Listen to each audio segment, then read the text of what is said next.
আগে আওয়ামী লীগ যেখান থেকে চাঁদা নিত এখন বিএনপি সেখান থেকে চাঁদা নেয় বলে মন্তব্য করেছেন কৃষক শ্রমিক জনতা লীগের সভাপতি বঙ্গবীর কাদের সিদ্দিকী। তিনি বলেন, আওয়ামী লীগ যে দোষে সর্বহারা হয়েছে সরকার পতনের পর বিএনপি কিন্তু ওই দোষী করছে।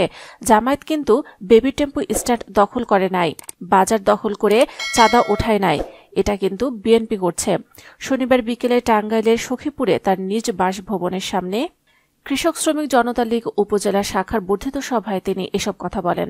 বঙ্গবীর কাদের সিদ্দিকী বলেন, শেখ হাসিনার আওয়ামী লীগ হলে চলবে না, আওয়ামী লীগ হতে হবে মৌলানা ভাসানীর, আওয়ামী লীগ হতেই হবে বঙ্গবন্ধুর, শেখ হাসিনার না।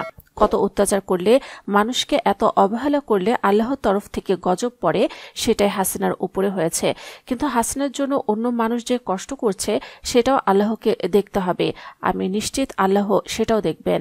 বঙ্গবীর কাদের সিদ্দিকী আরও বলেন, কেউ যদি মনে করেন স্বাধীনতা মুছে ফেলবেন, বঙ্গবন্ধুকে মুছে ফেলবেন, কাদের সিদ্দিকীকে মুছে ফেলবেন, তিনি আহম্মকের স্বর্গে বাস করেন। স্বাধীনতা থাকলে আমরা থাকব। যে ষড়যন্ত্র হচ্ছে এটাও ভালো না, ভারতে যেটা করছে আমাদের উপরে সেটাও ভালো না।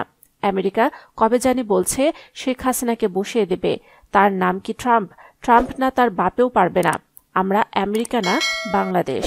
সখীপুর উপজেলা কৃষক শ্রমিক জনতা লীগের সভাপতি আব্দুস সবুর খানের সভাপতিত্বে সভায় কৃষক শ্রমিক জনতা লীগের কেন্দ্রীয় কমিটির কোষাধ্যক্ষ আব্দুল্লাহ, টাঙ্গাইল জেলা কৃষক শ্রমিক জনতা লীগের সাধারণ সম্পাদক আবু সাহেল হিটলু, সখীপুর উপজেলা কৃষক শ্রমিক জনতা লীগের সাধারণ সম্পাদক সানার হোসেন সজীব প্রমুখ উপস্থিত ছিলেন।